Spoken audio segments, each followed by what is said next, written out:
Good morning, all the educators present here. Our today's training topic is Hindi Shikshan Ranitiyan. As you already know, that CBSE has really focused on a lot on language. Or recently, according to CBSE, where CBSE is saying that we need to educate children whatever the language they are comfortable in. हमें उनको सिखाना है, हमें उन्हें समझाना है. तो अगर ये भाषा हिंदी भाषा है तो हमें उसी भाषा के साथ उनको लेकर आगे बढ़ना है. दो we have CBSE school, English medium school, so both the languages are mandatory. So prime language is English, but at the same time we need to make ourselves as much comfortable in our language Hindi also. So how we can maintain this balance in our classroom, how we can make the children comfortable, all this information we are going to have with a very special teacher, with a very smart and intelligent teacher with us today, our resource person. She is Sneha ma'am, and she is going to tell us about all this, that how we can guide children in the classroom. So without wasting much time, let's welcome Sneha ma'am. Thank you. सुप्रभात प्रधानाचार्य महोदया एवं मेरे प्रिय शिक्षक. मैं स्नेहा कुमारी आज आप लोगों के समक्ष जो प्रशिक्षण देने जा रही हूँ उसका शीर्षक है हिंदी शिक्षण रणनीति. तो हिंदी शिक्षण रणनीति पे बातचीत करने से पहले हमें ये समझ लेना होगा कि शिक्षण क्या है. कोई बता सकते हैं मैम, शिक्षण क्या है? बच्चों को सिखाने की एक प्रक्रिया है. आम बोलचाल की भाषा में अगर हम लोग देखें तो शिक्षण से हमारा तात्पर्य ज्यादा अनुभवी व्यक्ति से कम अनुभवी व्यक्ति में दिया जाने वाला ज्ञान. और ये हमेशा ऐसा ही नहीं चलता है. अगर मैं आप लोगों को अभी प्रशिक्षण दे रही हूँ तो आप लोग कम अनुभवी नहीं हैं और मैं ज़्यादा अनुभवी नहीं हूँ. कभी कभी ये क्रियाएं समानांतर चलती हैं, लेकिन ज़्यादातर चीज़ों में जो ज़्यादा जानने वाले होते हैं वो कम जानने वालों में ज्ञान का प्रवाह है. शिक्षण का अगर शाब्दिक अर्थ देखा जाए तो शिक्षण का अर्थ है सिखाना और ज्ञान देना. यह शिक्षा धातु से बना है और यह एक त्रिआयामी प्रक्रिया है जिसमें शिक्षक, छात्र और पाठ्यक्रम तीनों शामिल. त्रिआयामी प्रक्रिया मीन्स ये इसके तीन आयाम होते हैं. किसी एक आयाम को अगर हम छोड़ देते हैं वहाँ से तो ये शिक्षण प्रक्रिया पूरी नहीं हो पाएगी, शिक्षण का कार्य अधूरा रहेगा. इन तीनों के बीच आपस में संबंध स्थापित करना ही शिक्षण होता है. अर्थात शिक्षण प्रक्रिया के माध्यम से छात्रों के बीच ज्ञान का आदान प्रदान किया जाता है. इसी प्रक्रिया को शिक्षण है. तो ये त्रिआयामी प्रक्रिया जो है ये मॉडल सबसे पहले जॉन डीवी जो मनोवैज्ञानिक है, बहुत बड़े मनोवैज्ञानिक और शिक्षा शास्त्री है, उन्होंने इसका प्रतिपादन किया. उनके अनुसार 3 ध्रुव होते हैं शिक्षण प्रक्रिया के, जिसमें शिक्षक, पाठ्यक्रम और शिक्षार्थी होते हैं. शिक्षक को पाठ्यक्रम का उपयोग करते हुए शिक्षार्थियों को ज्ञान प्रदान करना. अब बात करते हैं शिक्षण विधि क्या. जिस शिक्षण विधि का हम प्रयोग करने जा रहे हैं वो शिक्षण विधि होती क्या है. शिक्षण विधि से तात्पर्य ऐसी क्रियाओं से है जिसके परिणाम स्वरूप छात्र कुछ सीखते हैं और इस प्रकार शिक्षण विधि अन्य क्रियाओं का एक पुंज है. यानी शिक्षण विधि जो है एक विधि से ये काम नहीं हो सकता है. उनके अंदर बहुत सारी प्रक्रिया होती है, बहुत सारे प्रोसेस होते हैं, बहुत सारे तरीके होते हैं. और कुछ ऐसे तरीके हैं जो सिर्फ हिंदी शिक्षण विधि में नहीं, वो अन्य शिक्षण विधि में भी, जैसे मैथ्स में, साइंस में, संस्कृत, सारे सब्जेक्ट में, जैसे आगमन निगमन पद्धति, प्रोजेक्ट पद्धति, ये सब चीज़ें और सारे विषयों में भी समान रूप से वैसे ही कार्य करती है जैसे हिंदी शिक्षण प्रणाली. हिंदी शिक्षण के सामान्य उद्देश्य बच्चों को शुद्ध बोलने तथा शुद्ध लिखने का ज्ञान देता है. जब हम हिंदी शिक्षण रणनीतियाँ अपनाते हैं तो ये सीधे माध्यमिक या उच्च माध्यमिक स्तर पर नहीं अपनाते हैं, ये पूर्व प्रारंभिक कक्षा से अपनाना शुरू करते हैं. तो उससे क्या होता है, बच्चे शुरुआती लेवल से ही सही लिखना, सही बोलना सीखते हैं. सरल एवं प्रभाव तथा स्पष्ट भाषा में अपने भाव और अनुभूतियों एवं विचारों को व्यक्त करना. दूसरों की लिखी हुई भाषा एवं बोली हुई भाषा को समझने की योग्यता प्राप्त करना. भाषा को हाव भाव के साथ एवं आरोह अवरोह के के साथ वाचन करने की कला का ज्ञान होना। यानी अगर एक वाक्य बोलना है तो उसमें किस शब्द का उपयोग कहाँ करना है, ये हमें उन रणनीतियों को अपनाने के बाद बच्चों को हम सिखाते हैं। विद्यार्थियों के ज्ञान, विवेक एवं चरित्र का विकास करना, पठन पाठन के प्रति रुचि उत्पन्न करना, छात्रों को शब्द साहित्य की रचना के योग्य बनाना तथा मानव जीवन की विभिन्न परिस्थितियों का अध्ययन कराकर उन्हें भावी जीवन के लिए तैयार करना। एक शिक्षक का हमेशा ये लक्ष्य होता है, हमेशा उनका उद्देश्य होता है कि हर एक टॉपिक को, हर एक अध्याय को सरल से सरल तरीके से बताया जाए ताकि बच्चे उसको आसानी से ग्रहण करें और उनको वो जीवन पर्यंत याद रहे। जाने अनजाने शायद हम लोगों को यह आभास, जब हम लोग छात्र थे तो ये आभास नहीं होता था कि हम लोगों को शिक्षक भी कैसे बातों बातों में बहुत सारे ज्ञान देंगे। अगर मैं आप लोगों को अभी प्रशिक्षण दे रही हूँ तो अगर पहली नज़र में देखें तो मैं बोलूँगी कि मैं 2 दिन 3 दिन से तैयारी कर रही थी, मैंने अपना प्रोजेक्ट बनाया, मैंने पीपीटी बनाया, लेकिन अगर वास्तविक स्तर पर देखा जाए तो ये नहीं है। यहाँ पे मैंने जो पढ़ाई की है, मुझे हमारे शिक्षक ने क्या ज्ञान दिया है, क्या बॉडी लैंग्वेज दी है, उन सब का निचोड़ यहाँ देखने को मिले। बच्चे इतने मेच्योर नहीं होते हैं, इतने परिपक्व नहीं होते हैं जो उनको पता चले कि शिक्षक हमें क्या ज्ञान दे रहा है। इससे संबंधित मैं आपको कहानी बताना चाहूँगी। एक बार समंदर के किनारे एक आदमी और भगवान ईश्वर समंदर के किनारे बालू होता है ना, उस पर चल रहे थे। तो उस पर जब चल रहे थे तो वो लोग कंटिन्यू जा रहे थे, तो वहाँ 4 पैरों के निशान बनते हैं। बात करते करते वो व्यक्ति और भगवान आगे बढ़ रहे थे। बातों में उस व्यक्ति ने भगवान से पूछा कि भगवान ये बताइए कि अभी जब सुख के दिन है मेरे, तब तो आप मेरे साथ हैं, यहाँ 4 पैरों के निशान दिख रहे हैं, और जब मेरे दुख के दिन थे, जब मेरे विपत्ति का समय था, तब आप कहाँ थे? तो भगवान ने पूछा ऐसा तुम्हें क्यों लगता है कि मैं तुम्हारे साथ नहीं था? तो नहीं, आप तो मेरे साथ नहीं थे। देखिए मेरे दुख के दिन वहाँ 2 ही पैर के निशान है भगवान, वो मेरे पैर के निशान है। भगवान देखे, थोड़ी देर हंसे, मुस्कुराए, बोले कि ये पैर के निशान को गौर से देखो, ये पैर के निशान तुम्हारे नहीं है, ये पैर के निशान मेरे हैं। जब तुम विपत्ति के समय में थे तो मैं तुम्हें गोद में उठा के चल रहा था। तो वैसे ही शिक्षक जो हम लोग को ज्ञान देते हैं, इसका आभास हम लोग को नहीं होता है कि हम लोग जीवन के हर स्तर पर उसका उपयोग कैसे करते हैं, लेकिन कहीं ना कहीं वो हमारे अंदर आत्मसात हुआ रहता है। हर जीवन के हर मुसीबत में, हर कठिनाई में, हर सुख में, हर दुख में हम उसका उपयोग करते हैं। हम अगर लेखन क्रिया की बात बोली जाए, लेखन प्रणाली की बात बोली जाए, तो अगर हम अपनी खुशी में किसी को एक मैसेज डालते हैं, वो लिखना भी मुझे शिक्षक ने सिखाया। अगर दुख में कुछ बोलते हैं तो वो बोलना भी मुझे शिक्षक ने बताया। कुछ भी हम दुख में नहीं बोल सकते ना, जिस सेंटेंस का कोई मतलब नहीं होगा वो तो नहीं बोल सकते, तो वो किसने बताया? शिक्षक ने बताया। तो जाने अनजाने वो इतनी बड़ी विरासत हम लोग को देके चले जाते हैं जो हमें आभास है। अगला, छात्रों को लोकनीतियाँ एवं मुहावरों का ज्ञान दिया और छात्रों में क्रमबद्ध विचार करने, भाव को अभिव्यक्त करने तथा ज्ञानार्जन के प्रति गहरी रुचि उत्पन्न। बच्चों को शुद्ध बोलने तथा शुद्ध लिखने का ज्ञान देना, सरल एवं प्रभावपूर्ण तथा स्पष्ट भाषा में अपने भाव और अनुभूतियों एवं विचारों को व्यक्त करना, दूसरों की लिखी हुई भाषा एवं बोली को समझाने की योग्यता उत्पन्न करना और भाषा को हाव भाव के साथ एवं आरोह अवरोह के साथ वाचन करने की कला का ज्ञान।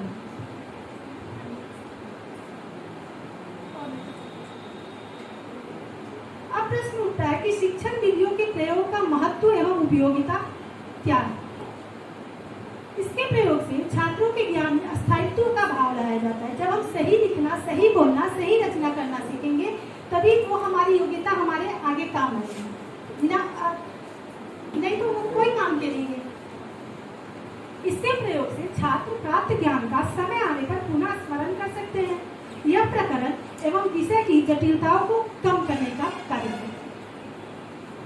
अब प्रश्न होता है कि शिक्षण विधि क्यों जरूरी है? अगर मैं ये पूछूं तो शिक्षण विधि का वही महत्व है हमारे जीवन में या शिक्षण प्रक्रिया में, जो किसी निर्दिष्ट स्थान पर पहुंचने के लिए मार्ग पर। मान लिया जाए हम लोगों को दिल्ली जाना है, लेकिन मार्ग का पता नहीं है कि कैसे जाए, क्या पहुंच पाएंगे कभी? अगर पहुंच भी जाते हैं किसी से पूछते हुए, ज्ञान पता करते हुए कि किस रूट से जाना है और पहले से पता न हो, तो फिर वहाँ दोबारा जाना स्वीकार नहीं करेंगे, बहुत कठिनाई होगी, है ना। एक छात्र है, उसने पहले से ये सोच रखा है कि मुझे अध्यापक बनना है भविष्य में, लेकिन अध्यापक बनना कैसे है, कौन सी ऐसी पढ़ाई करनी है, कौन से ऐसे प्रोसेस से गुजरना है जो अध्यापक बनेंगे, तो क्या वो अध्यापक बन सकते हैं? और अगर बन भी गए तो क्या उनका अध्यापन कार्य सही रहेगा, सही दिशा में कार्य करेगा? नहीं करेगा। एक सैनिक है, वो सेना में भर्ती तो हो जाता है, अस्त्र शस्त्र का ज्ञान तो उसे होता है कि इस शस्त्र का ये नाम है, इस शस्त्र का ये नाम है, लेकिन उस अस्त्र शस्त्र को उपयोग करना वो नहीं जानता है, तो युद्ध में वो कुछ कर पाएगा? युद्ध भूमि में नहीं। जब उन्हें उस अस्त्र शस्त्र का ज्ञान कराया जाएगा तभी वो युद्ध क्षेत्र में कुछ कर सकता है, जीत हासिल कर सकता है। अब ऐसी कौन सी शिक्षण रणनीतियां हैं जिनका उपयोग करके शिक्षण प्रणाली को सुगम बनाया जा सके और ज्यादा प्रभावी बनाया जा सके, ताकि वो बच्चों के लिए रुचिकर हो, बच्चों को जीवन पर्यंत याद रहे और उसका छात्र जीवन पर्यंत उपयोग कर सके। पहला है हमारा अनुकरण विधि, दूसरा प्रत्यक्ष विधि, तीसरा व्याकरण विधि, चौथा इकाई विधि, पांचवा आगमन विधि, छठा है निगमन विधि और सातवां और अंत की प्रोजेक्ट विधि। तो अभी हम अनुकरण शिक्षण विधि पे बात करेंगे। अनुकरण का मतलब होता है अपने आदर्शों की या किसी के आदर्शों की नकल करना। हम लोग को याद होगा, सभी ऐसा करते होंगे कि जब हम लोग अपने विद्यालय में पढ़ रहे होंगे तो जो भी हमारे शिक्षक क्लास में आते होंगे तो वो उनके चले जाने के बाद हम लोग उनकी नकल करते थे। या अभी जो हाल फिलहाल हम लोग बच्चों ने टीचर्स डे सेलिब्रेट किया, वहाँ क्या हम लोग को देखने को मिला, वो लोग हम लोग की एक्टिंग कर रहे थे और बहुत अच्छी एक्टिंग कर रहे थे। तो ये तो हंसी मजाक का थे। मुझे याद है कि जब हम लोग अपने स्कूल में पढ़ते थे तो हमारे हिंदी के शिक्षक आते थे, तो वो जो भी शिक्षक पढ़ाते थे, जो भी अध्याय पढ़ाते थे, पढ़ा लिए, अंत में पूछते थे कि आप लोगों को ये अध्याय समझ में आया? हाँ आया। इसमें कोई प्रॉब्लम? नहीं सर। सब एक साथ। कोई दिक्कत? नहीं सर। कोई परेशानी? नहीं सर। कोई कठिनाई? नहीं सर। कोई समस्या? नहीं सर। और उनके जाने के बाद वो तो बोल के चले जाते थे, उनके जाने के बाद हम लोग खूब उसकी एक्टिंग करते थे, उस सर की खूब एक्टिंग करते थे। तो ये तो हंसी मजाक तक ठीक था, लेकिन बाद में जब परिपक्वता आई तो मैंने ये महसूस किया कि एक शब्द के कितने सारे पर्यायवाची शब्द वो मजाक मजाक में सिखा के चले जाते थे और हम लोग उसका अनुकरण करते थे। उस समय ये नहीं समझते थे कि अनुकरण बस कर रहे, नकल कर रहे, कितना कुछ वो सिखा के चले गए। उस अनुकरण से हम लोग को कितना कुछ प्राप्त हुआ।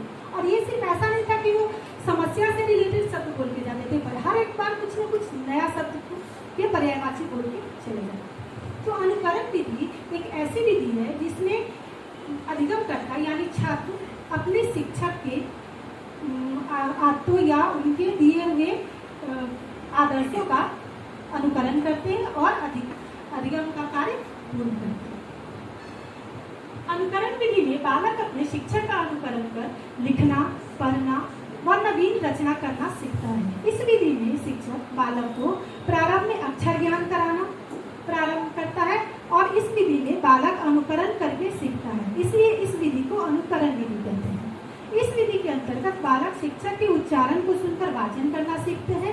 पहले शिक्षक बोलता है, फिर बच्चे उसका अनुसरण करते हैं। इस विधि के आधार पर ही शुद्ध उच्चारण को ही भाषा शिक्षक का सर्वश्रेष्ठ गुण माना जाता है।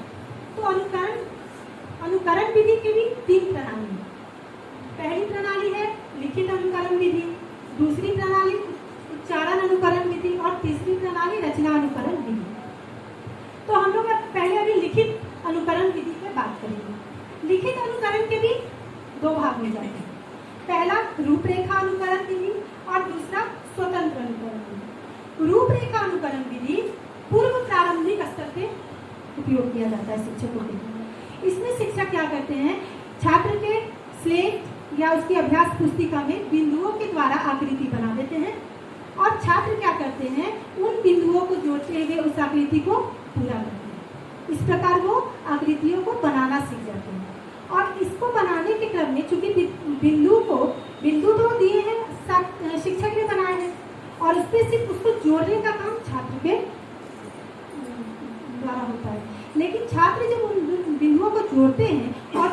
आउटपुट सामने आता है, उससे छात्र को लगता है अच्छा ये आकृति मैंने बनाई, इतनी सुंदर बनाई, और वो क्या करते हैं, शिक्षक को बोलते हैं और दीजिए मैम, और बनाना है। उससे क्या होता है, धीरे धीरे वो आकृतियों को पहचानना, आकृतियों को समझना, लिखना शुरू करते हैं। दूसरी है स्वतंत्र अनुकरण विधि। स्वतंत्र अनुकरण विधि प्रारंभिक स्तर, जहाँ लिखित रूपरेखा अनुकरण विधि पूर्व प्रारंभिक स्तर पर काम में लाया जाता है, लिखित अनुकरण विधि प्रारंभिक स्तर पर किया जाता है। इसमें शिक्षक क्या करते हैं, स्लेट या अभ्यास पुस्तिका या कॉपी में एक स्वतंत्र रूप से एक वर्ड या एक शब्द लिख देते हैं, और छात्र क्या करते हैं, उन शब्द या वर्ण को देख के बार बार लिखने का प्रयास करते हैं, और इस तरह से वो उन शब्दों को स्वतंत्र रूप से भी सीखना जान जाता है। दूसरा है हमारा उच्चारण अनुकरण विधि। उच्चारण अनुकरण विधि भी प्रारंभिक और पूर्व प्रारंभिक स्तर पर उपयोग में लाया जाता है। इसमें अध्यापक किसी वर्ण, किसी शब्द या किसी वाक्य को एक बार बोलते हैं और बच्चों को बोलते हैं कि इन वाक्यों को दोहराओ, तो इससे जो उनमें उच्चारण की कमियां हैं, उच्चारण की उन कमियों को दूर किया जाता है। तीसरा रचना अनुकरण विधि। ये अनुकरण विधि माध्यमिक और उच्च माध्यमिक स्तर के बच्चों के लिए की जाती है। इसमें शिक्षक किसी एक विषय पर अपनी भाषा शैली देते हुए रचना जैसे कहानी, कविता, निबंध आदि को लिखते हैं, और उसी भाषा शैली का प्रयोग करते हुए छात्रों को अन्य विषय पर रचना करना बताते हैं। जैसे होली पे निबंध लिखा तो होली पे निबंध लिखना शिक्षक ने बता दिया, आप उसी भाषा शैली का प्रयोग करते हैं उनको दिवाली पे निबंध लिखना।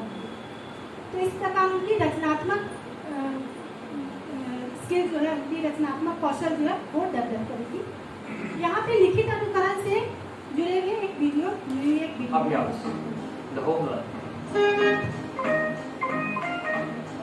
अक्षर लेखन, स्वर। नमस्ते बच्चों, आप सब कैसे हैं? मैं हूँ आपकी टीचर चित्राक्षी। आज हम सीखेंगे हिंदी के अक्षरों को कैसे लिखा जाता है। बच्चों, जैसा कि आपको याद होगा, हिंदी स्वर के वीडियो में हमने हिंदी स्वराक्षरों को कैसे पढ़ते हैं सीखा था, पर बच्चों उनको कैसे लिखा जाता है इस वीडियो में मैं आपको बताऊंगी। बच्चों, चौक का मूवमेंट कैसे करते हैं यह आपको ध्यान से देखना होगा। तो चलो बच्चों, मेरे साथ हिंदी के अक्षर लिखने का प्रयास करो।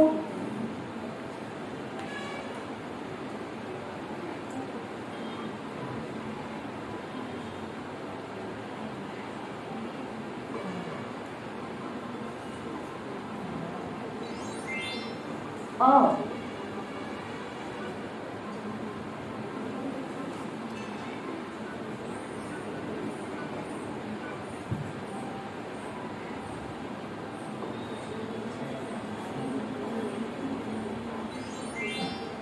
आ,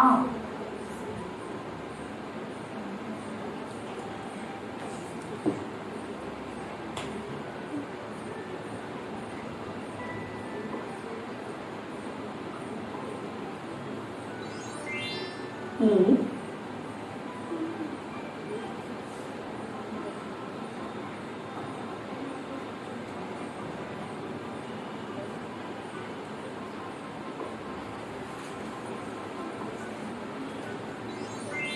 ई,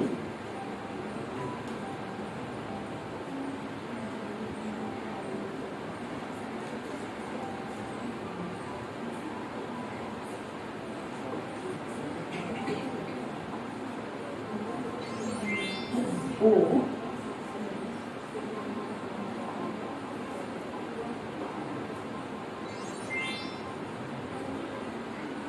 हिंदी व्यंजनाक्षरों को लिखना सीखेंगे। और हाँ बच्चों, प्रैक्टिस। इस वीडियो में हमने देखा कि प्रारंभिक स्तर के बच्चों को वर्ण का ज्ञान और वर्ण को लिखना कैसे सिखाया जाता है। हमारी अगली विधि है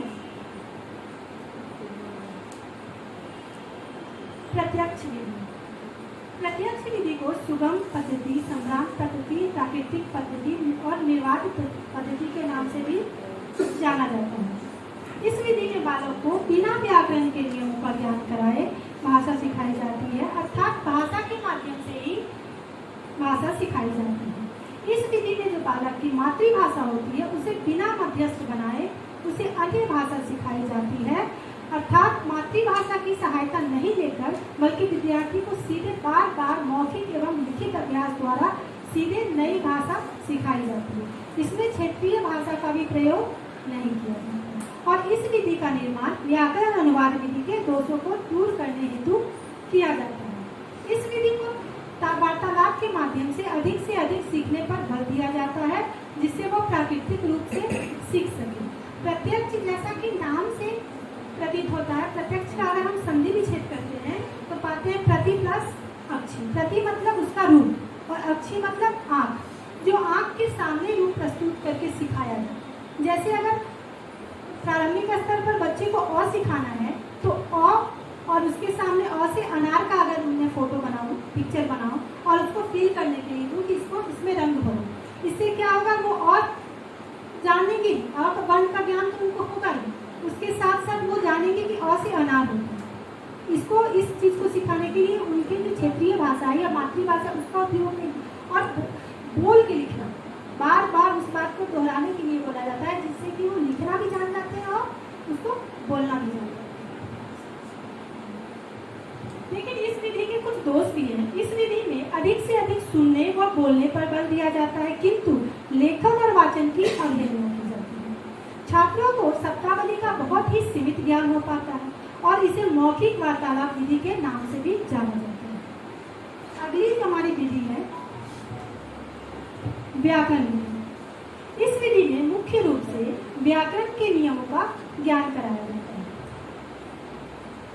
और इस विधि में व्याकरण के नियमों को अत्यधिक महत्व दिया जाता है, जिसके कारण भाषा का प्राकृतिक रूप से विकास नहीं हो पाता। लेकिन व्याकरण विधि के अनुसार जो शिक्षा दी जाती है, व्याकरण शिक्षण प्रणाली के बाद जो बच्चे उनका जो लेखन क्रिया होता है वो शुद्ध होता है, सर्वमान्य होता है, क्योंकि व्याकरण की जो नीति हो, व्याकरण के जो नियम है वो सर्वमान्य, हर जगह बराबर है, कहीं भी उनकी मान्यता कम नहीं।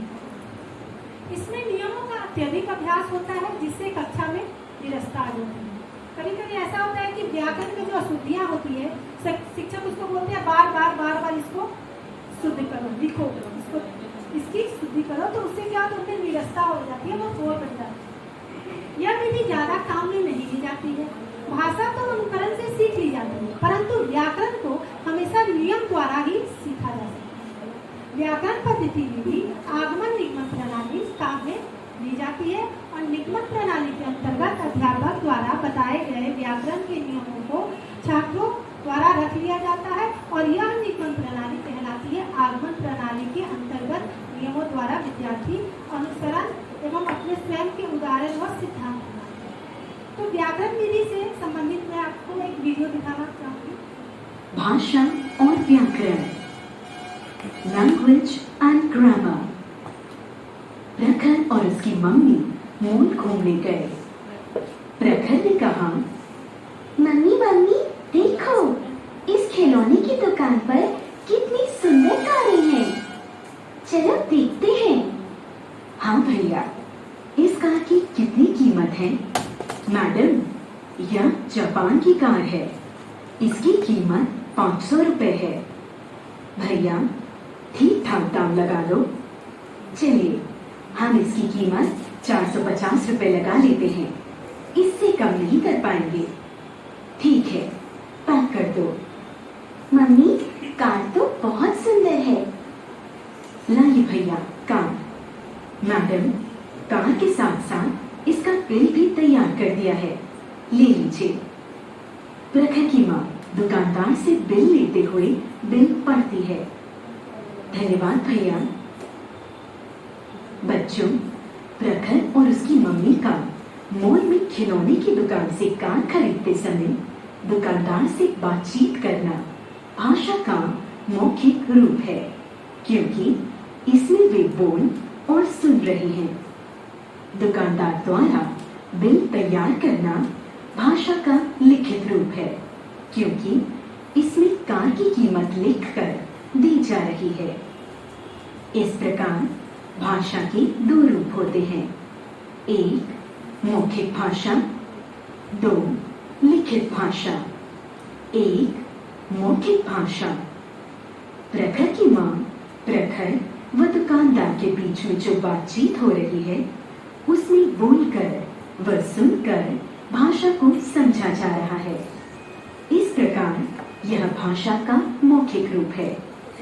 हम बोलकर अपनी बात दूसरों तक पहुंचाते हैं, जिसके माध्यम से वे अपने भावों को व्यक्त करते हैं।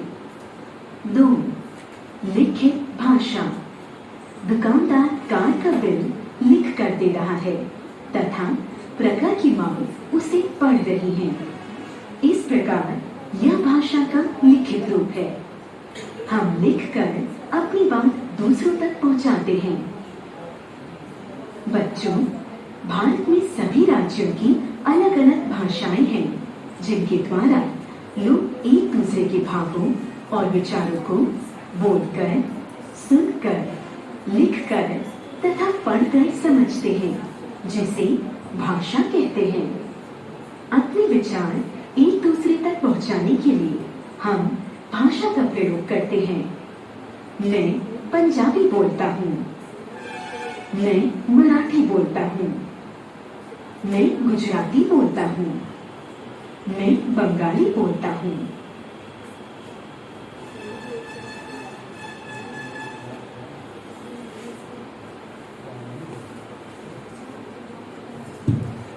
हमारी अगली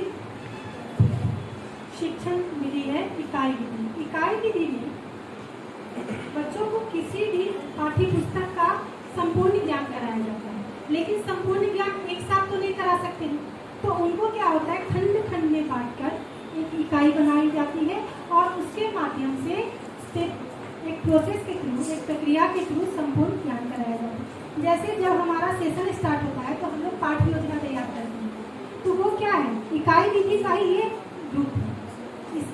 इस विधि का सबसे पहले उपयोग 1920 ईस्वी में हुआ था, लेकिन इसके प्रतिपादक जो हैं H.C. मॉरिसन, उन्होंने इसका प्रतिपादन 1956 में किया और ये आजकल सबसे प्रचलित विधि है, क्योंकि हम लोग अपने खुद में भी देखते हैं कि हम लोग हर एक विषय के लिए पहले पाठ्य योजना तैयार करते हैं और उन पाठ्य योजनाओं के अनुरूप ही विषयों को तोड़ कर 1 by 1 बच्चे को पढ़ाते हैं। इससे क्या होता है कि बच्चे गिने चुने हुए प्रश्न को पढ़ के परीक्षा नहीं पास कर सकते, उनको पूरा बुक पढ़ना पड़ेगा, पूरा पाठ्य पुस्तक का अध्ययन करना पड़ेगा, सारे प्रश्न उत्तर उसको समझने पड़ेंगे और याद करने पड़ेंगे। इकाई विधि को यूनिट सिस्टम भी कहते हैं। शिक्षा के क्षेत्र में सामान्य रूप से इस विधि का प्रयोग 1920 ईस्वी में हुआ। इस विधि में संपूर्ण पाठ्यक्रम को कुछ खंडों में बांटकर यूनिट्स बना ली जाती है और प्रत्येक यूनिट में उससे संबंधित उपलब्धियों का समावेश कर छात्रों को उनका अध्ययन कराया जाता है। यह अध्ययन में महत्वपूर्ण होती है और इस विधि द्वारा ही अध्यापक दैनिक पाठ्य योजना का निर्माण करता है। यह विधि पूर्ण से अंश की ओर कार्य करता है। जैसे पढ़ाना तो हमें पूरा पाठ्य पुस्तक है, लेकिन उसको छोटे छोटे खंडों में बांटते हैं। यह विधि समानता के सिद्धांत पर कार्य करती है और यह एक मनोवैज्ञानिक विधि है जिसमें अधिगम प्रक्रिया होती है, वह व्यवस्थित होती है तथा यह विधि छात्रों को स्वयं अध्ययन करने के लिए प्रेरित करती है। अब हमारा सबसे इम्पोर्टेंट अगर विधि बोली जाए, सबसे महत्वपूर्ण विधि आगमन विधि और निगमन विधि। आगमन विधि शिक्षण अधिगम की सर्वोत्तम विधि है। यह नए ज्ञान को खोजने के अवसर प्रदान करती है एवं अनुसंधान मार्ग को भी प्रस्तुत करती है। आगमन विधि में एक शिक्षक उदाहरण की सहायता लेते हुए विषय वस्तु को स्पष्ट करते हुए अपने सूत्र तक पहुंचते हैं, अपने नियम तक पहुंचते हैं। जब हमें किसी चीज की जरूरत होती है या हमें किसी कार्य को पूरा करने में कोई समस्या आती है, तो उस जरूरत को पूरा करने या समस्या का समाधान निकालने के लिए खोज करते हैं, जिससे हमें कई सारे नवीन ज्ञान प्राप्त होते हैं। और जब भी हम नए खोज करते हैं या अनुसंधान कर लेते हैं, तो एक निष्कर्ष पर पहुंच जाते हैं, जिससे हमारे अंदर आत्मविश्वास बढ़ता है कार्य को करते हैं, उसमें परिस्थिति में शामिल होते हैं, जिससे हमें रटना नहीं पड़ता है, हमें अनुभव भी प्राप्त हो जाते हैं। आगमन विधि के कुछ गुण भी, जैसे नवीन ज्ञान को खोजने का प्रशिक्षण। यहाँ उदाहरण देके जो ज्ञान प्राप्त किया जाता है उसमें कुछ बहुत सारे ऐसे नियम होते हैं जो नए होते हैं। जैसे फल का गिरना तो सभी लोगों ने देखा था, हर आम गिरते हुए, सेब गिरते हुए सभी लोगों ने देखा था, लेकिन गुरुत्वाकर्षण का सिद्धांत तो किसी एक ही ने प्रतिपादित किया ना, क्योंकि उन्होंने नए नियम की खोज की, उसको सोचा, उसके बारे में सोचा कि क्यों। नवीन ज्ञान को अर्जन करने का अवसर प्राप्त होता है। मनोवैज्ञानिक विधि है, बच्चों से सामान्य नियम निकलवाए जाते हैं जिसमें उनमें रचनात्मकता, आत्मविश्वास गुणों का विकास होता है। बालक उदाहरणों का विश्लेषण करते हुए सामान्य नियम स्वयं से निकाल लेते हैं और इसमें सीखा हुआ ज्ञान अस्थायी होता है, क्योंकि बच्चा खुद से करके सीखता है। कार्यरत यानी आगमन विधि कार्य कैसे करती है। उदाहरण से नियम की, आगमन विधि हमेशा उदाहरण से नियम की हो जाता है। जैसे अगर संज्ञा बताना है कि संज्ञा क्या होता है, शिक्षक अपने क्लास में जाएंगे, मान लीजिए आपका नाम क्या है, मैं यहाँ करके बता रही हूँ, आपका नाम क्या है, पूरा नाम, आपका नाम है सर, आप कहाँ से आते हैं, आप किस शहर में रहते हैं, तो ये नाम क्या है, हजारीबाग या दिल्ली पब्लिक स्कूल या किसी का नाम, ये सारे संज्ञा कहलाते हैं। तो यहाँ संज्ञा का नियम पहले नहीं बताया गया, उदाहरण देके संज्ञा का नियम बताया कि ये सारे नाम, जितने भी नाम है सभी नाम को संज्ञा कहते हैं, चाहे वो व्यक्ति का नाम हो, वस्तु का नाम हो, जगह का नाम हो, स्थान का नाम हो, जानवर का नाम हो, इन सारे नामों को संज्ञा कहते हैं। दूसरा है विशिष्ट से सामान्य।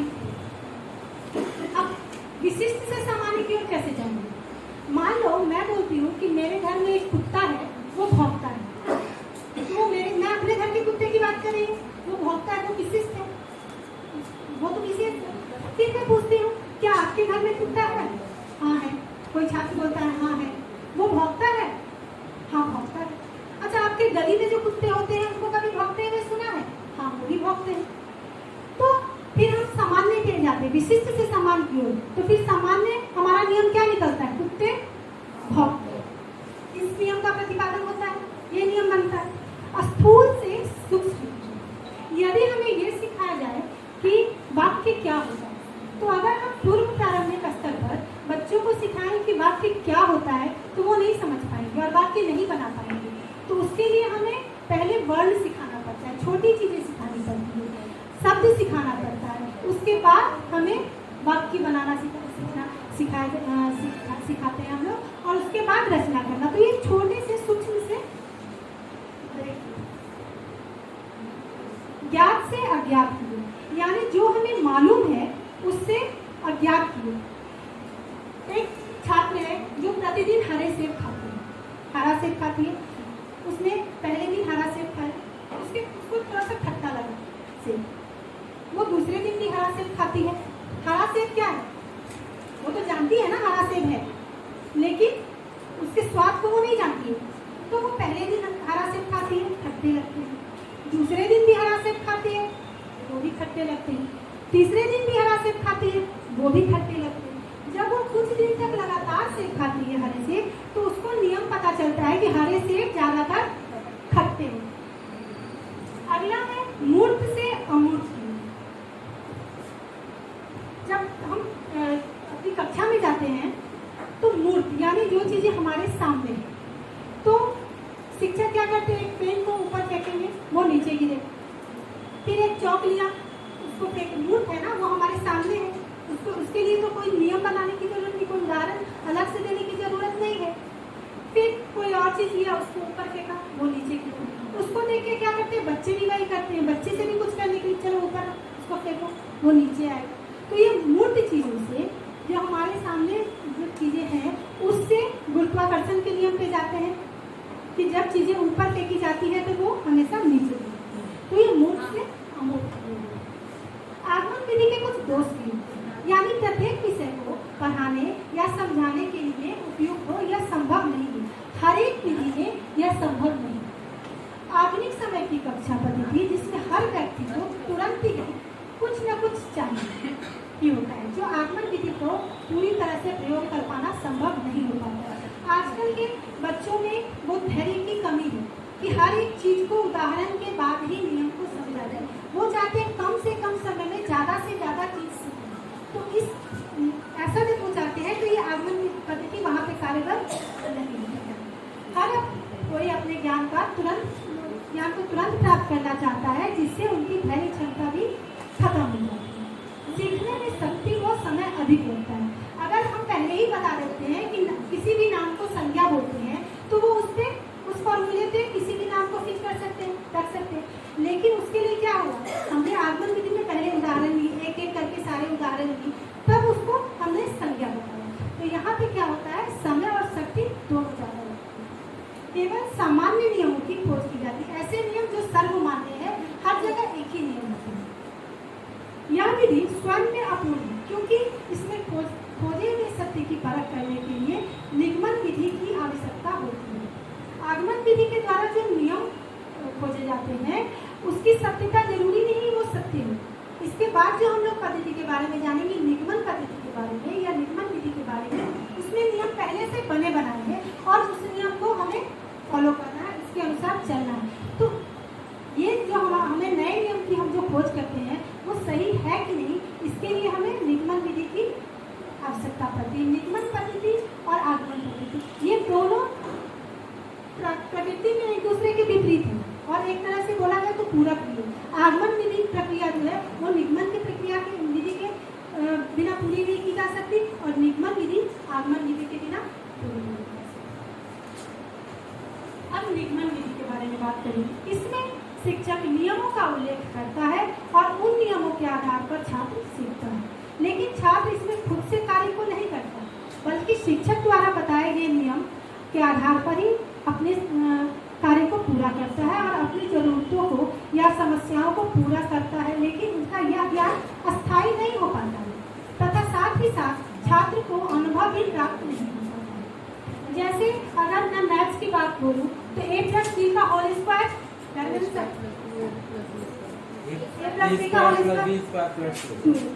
तो ये नियम पहले से बने हुए हैं। बच्चों को क्या करना है, इन नियमों का बस प्रयोग करना है। तो इसमें बच्चे की भूमिका बहुत ज्यादा नहीं रहती। यदि हम गुरुत्वाकर्षण के नियम पहले ही बता दें कि कोई चीज को जब हम ऊपर फेंकते हैं तो वो नीचे गिरता है, ये बच्चे तो जान जाएंगे कि ठीक है हमारे पाठ्यपुस्तक में है, न्यूटन ने इस सिद्धांत का प्रतिपादन किया।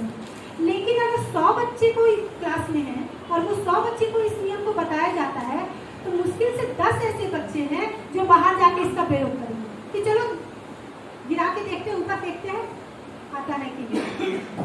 तो ये और अगर वो उन्होंने पढ़ लिया, जिन्होंने प्रयोग किया उसको तो कुछ हद तक याद रहा, लेकिन जो प्रयोग नहीं करेंगे उनके लिए अस्थायी ज्ञान नहीं है, कुछ दिनों के बाद वो भूल भी जाएंगे। निगमन विधि के गुण। निगमन विधि से शिक्षण कार्य तेजी से होता है। जैसे पहले ही मैंने बोला ना, पहले ही अगर संज्ञा के नियम बता दिए जाए संज्ञा क्या है तो वो तेजी से उसके परिभाषा और उसके उदाहरण लिख लिएगा। इसमें कम समय में अधिक ज्ञान प्राप्त किया जाता है। उच्च कक्षा के छात्रों के लिए ये ज़्यादा प्रभावी होते हैं और इसमें शिक्षक व छात्र दोनों को कम मेहनत करनी पड़ती है, क्योंकि सारे नियम पाठ्य पुस्तक में पहले से दिए होते हैं। शिक्षक को उसको बताने हैं और उसका अनुसरण करवाना है। इसमें रटना होता है, इसलिए स्मरण शक्ति का विकास होता है। लेकिन इस निगमन विधि के कुछ दोष भी, रटने को प्रोत्साहित या बढ़ावा देती है जो कि सही नहीं है। इसमें निगमन विधि में सारे नियमों को याद करना पड़ता है और परीक्षा के पहले बच्चे याद कर लेते हैं, परीक्षा खत्म होने के बाद उसको भूल जाते हैं। आत्मविश्वास का विकास नहीं हो पाता है। जो बच्चे खुद से उदाहरण से नियम की ओर जाते हैं वो पूरे जीवन पर्यंत इस चीज को नहीं भूलेंगे कि उदाहरण के बाद मैंने इस नियम की खोज की। नियमों पर आश्रित रहना पड़ता है। इसके लिए हमें हमेशा नियमों, अगर हम a+b का whole square a² + b² + 2ab नहीं करेंगे तो फिर हमारा वो काम तो नहीं होगा जो नियम को फॉलो करने के लिए बोला गया। अब हमारी अगली विधि है प्रोजेक्ट विधि। प्रोजेक्ट विधि बोला जाए, परियोजना विधि बोला जाए। इस विधि के जन्म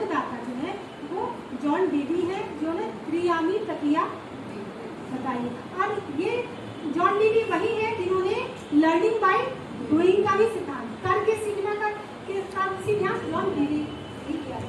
तो ये इनके जन्मदाता तो जॉन डीवी है, लेकिन इसके संपादक जो है जिन्होंने प्रतिपादन किया वो किलपैट्रिक है। और किलपैट्रिक ने प्रोजेक्ट विधि की बहुत अच्छी परिभाषा की है कि ये परियोजना विधि ऐसी उद्देश्यपूर्ण प्रक्रिया है जिसमें विद्यार्थी बहुत ही लगन के साथ सामाजिक परिवेश में रहते हुए कार्य को पूरा करें। यानी हम लोग जब स्कूल में थे, कॉलेज में थे, बीएड हम लोगों ने बहुत लोगों ने किया है, डीएलएड किया है या अन्य ट्रेनिंग किया, उसमें कभी कभी हम लोग देखते हैं कि हम लोगों को कुछ काम कर दे दिया जाता है, उसको घर से करके लाना है। इस परियोजना को, इस प्रोजेक्ट को घर से तैयार करके, तो चार्ट पेपर बनाना हो, मॉडल बनाना हो, ड्राइंग बनाना हो और कब असाइनमेंट बनाना हो, और कभी कभी तो एक शीर्षक ही दे दिया जाता है, इससे प्रोजेक्ट बनाते हैं। तो ये क्या है? ये प्रोजेक्ट विधि है। इसी सब चीज़ों को प्रोजेक्ट या परियोजना विधि बोला जाता है। तो परियोजना विधि भी दो प्रकार की होती है, व्यक्तिगत परियोजना विधि और सामूहिक परियोजना विधि। व्यक्तिगत परियोजना विधि में एक बालक स्वयं भी उस परियोजना को तैयार कर लेता है, जैसे चार्ट पेपर बनाना, छोटे छोटे मॉडल बनाना, ड्राइंग बनाना, ये सब बच्चा खुद करेगा। और सामूहिक परियोजना विधि में एक समूह में रहकर उसे उस पर प्रोजेक्ट को तैयार करना पड़ेगा, उस परियोजना को बनाना पड़ेगा। जैसे किसी महामारी का के सारे जानकारी को इकट्ठा करना, एक अकेला छात्र नहीं कर सकता है। वृक्षारोपण करना, ये अकेले नहीं हो सकता है, समूह में रहकर ही इस कार्य को पूरा किया जा सकता है। साफ सफाई करना, ये समूह में रहकर किया जा सकता है। तो प्रोजेक्ट विधि से होता क्या है कि बच्चा जो है खुद से स्वाभाविक रूप से अपना प्रोजेक्ट तैयार करना चाहते। क्यों? क्योंकि उसके प्रोजेक्ट किसी से सिमिलर नहीं होंगे। घर पे बनाने के लिए बोला गया है, इस प्रोजेक्ट को आप घर पे बना के लाओ, तो वो क्या करेगा? सबसे अलग होगा, सबका प्रोजेक्ट अलग होगा, वो नकल नहीं कर सकता।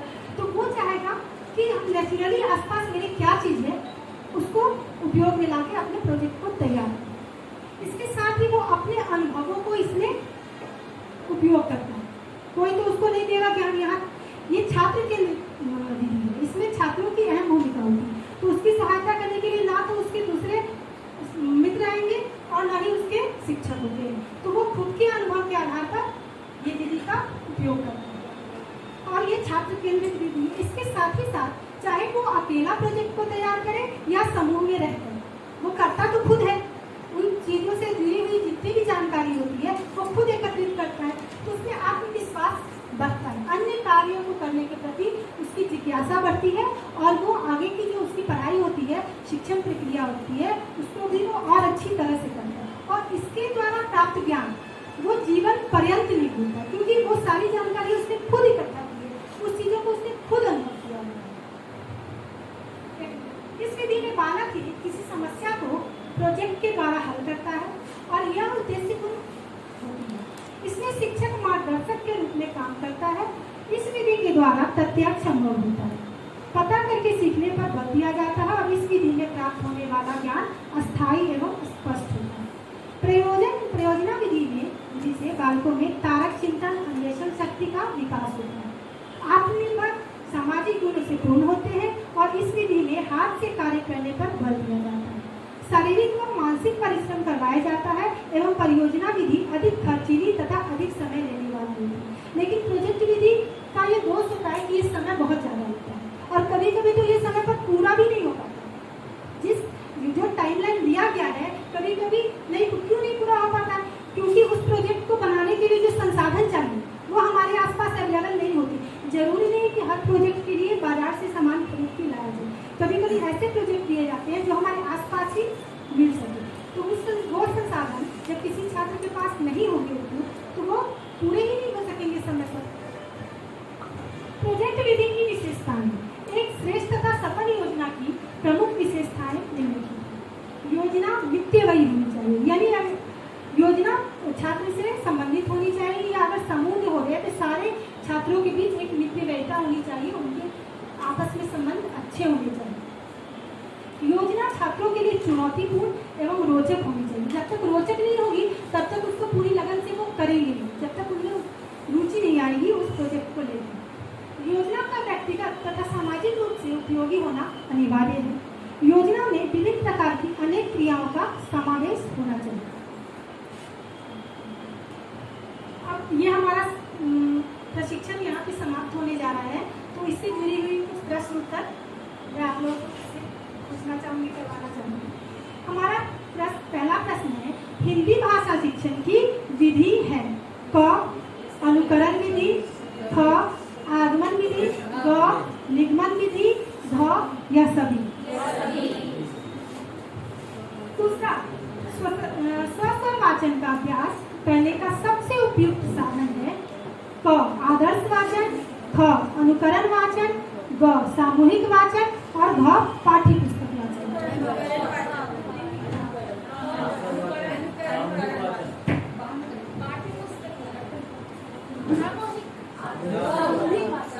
जब हम ग्रुप में या टीचर हमारे साथ होते हैं उसके साथ होता है। तीसरा, रचना अनुकरण विधि के लिए उपयुक्त है। शिशु स्तर पर, उच्च स्तर पर, प्रारंभिक स्तर पर और इनमें से कोई उच्च स्तर पर नहीं बता। अगला प्रश्न, लेखन विधि के क्रिया शिक्षण का आरंभ होता है। क सीधी रेखाओं से, ख दूरियों से, ग तिरछी रेखाओं से और घ अक्षरों से। सीधी रेखाओं से। अगला प्रश्न, लेखन कला का विकास होता है। क देखने से, ख सुनने से, ग अनुकरण करने से और घ अभ्यास से।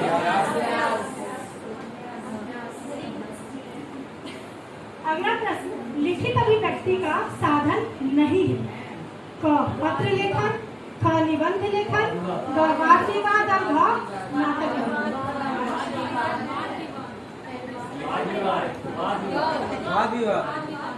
लिखने का बात ही वाद विवाद, इसमें तो लिखने से कोई रिलेशन ही नहीं है। अगला प्रश्न, गृह कार्य का मुख्य उद्देश्य है। क छात्रों को घर पर व्यस्त रखना, ख पढ़ाए गए पाठ को दोहराने का अवसर देना, ग सुलेख की योग्यता का विकास करना और घ संबंधित पाठ में रुचि उत्पन्न करना। फिर ऐसा आवाज सबका इसलिए क्या करके बोलते, सुलेख की योग्यता का विकास करना, पढ़ाए गए पाठ को दोहराने का अवसर देना। अगला प्रश्न, विचारों की अच्छी अभिव्यक्ति किस प्रकार के प्रश्नों में होती है। वस्तुनिष्ठ प्रश्न में, अति लघुरात्मक प्रश्न में, निबंधात्मक प्रश्न में या लघुतरात्मक प्रश्न में।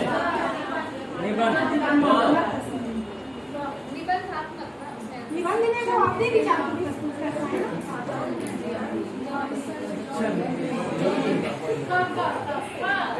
शिक्षण के त्रियामी सूत्र के प्रतिपादन सबसे आसान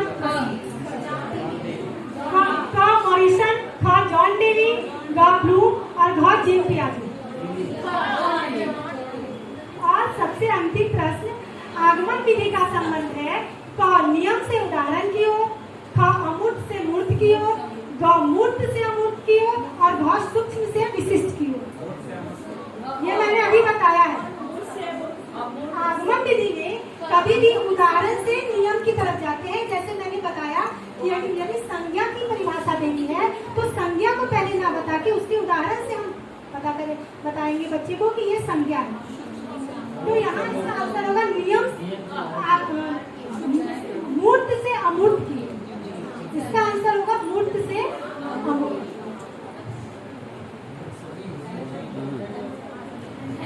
तो इसी शब्दों के साथ मैं अपने प्रशिक्षण को विराम देना चाहूंगी। धन्यवाद।